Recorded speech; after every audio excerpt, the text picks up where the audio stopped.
It's called Airlines, and we are an independent artist-run gallery in Richmond, Virginia. So coming to Untitled, I really wanted to bring all local Richmond artists with me. So if we start and we come over here, these are all works by Kevin Sabo. He really has this amazing imagination, and he describes all of these characters that he creates, the drag personas that live inside his head. And they're all always up to something. And so all of these works on this wall here are by him, including this tower here. And then we transition over here into painter Samuel R. Richardson. And this flame sculpture in the corner is also Samuel's as well. He always kind of is playing with these themes of the apocalypse.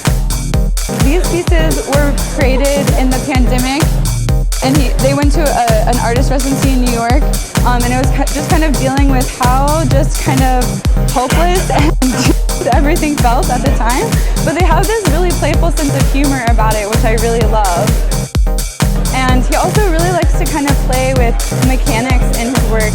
So he has this functioning clock, and some of his other pieces kind of light up and have remotes that turn different parts of them on. He also has two pieces over here as well. These flaming palm trees are a big theme in his work, kind of this idea of paradise, but it's currently being destroyed.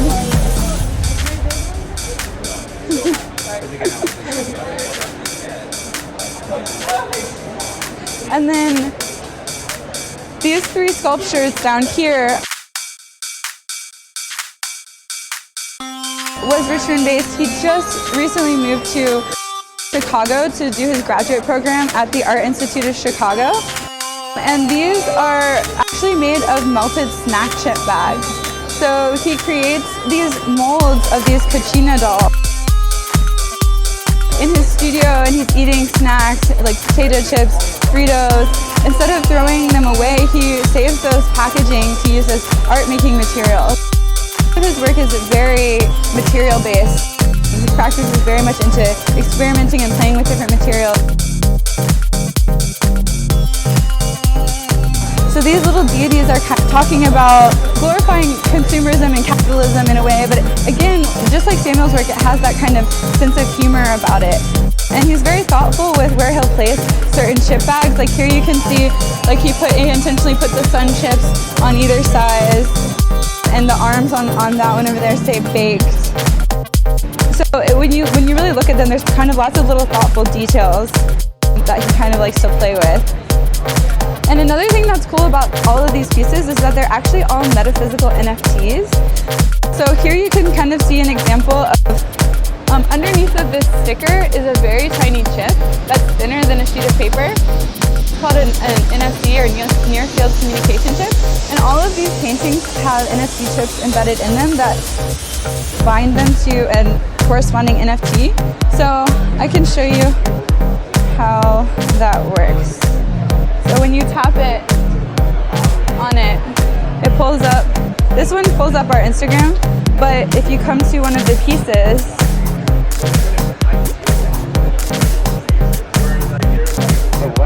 it actually pulls up. It pulls up the art piece's corresponding NFT. Huh. Yeah, and so because the chips use bank level encryption, you can't duplicate them. So it proves that you have physical possession of the authentic artwork. So it proves authenticity and provenance. And they're all minted on the Palm sidechain, which is the chain that did the Damien Hirst NFT drop. So it's a sustainable sidechain that uses like 1% of the electricity of common blockchains like Ethereum and Bitcoin and things like that. Very new, and a lot of NFTs traditionally are just digital pieces because it's much easier to create an NFT for a digitally native piece because you can very easily tell that this NFT is for that piece.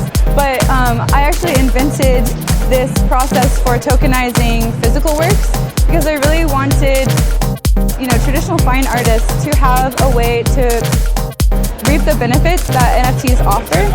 So we needed to find a way that you could actually bind the NFT to the physical piece without being able to easily separate them.